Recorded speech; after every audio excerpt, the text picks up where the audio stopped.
Un día quedamos los tres y no sabíamos qué hacer. Entonces se nos ocurrió que podíamos ver la peli de Parque Jurásico 3 en la tele.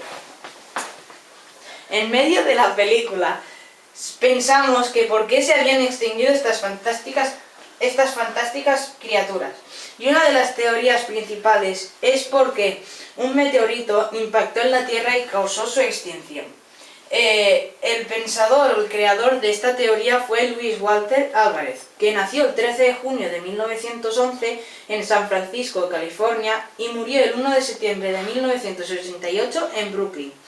Y de esta teoría con su hijo, el geólogo Walter Álvarez, y se dio a luz en 1981.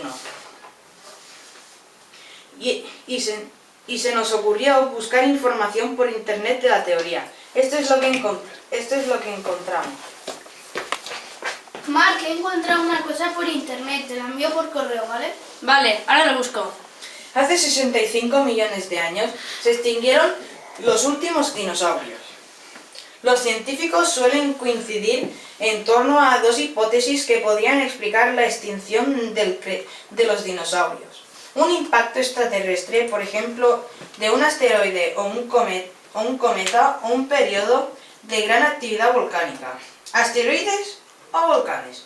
La teoría del impacto extraterrestre proviene de los descubrimientos de esta roca que data precisamente de la época de la extinción de los dinosaurios, a finales del periodo Cretácico.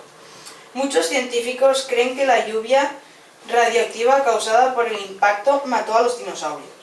Ambas hipótesis son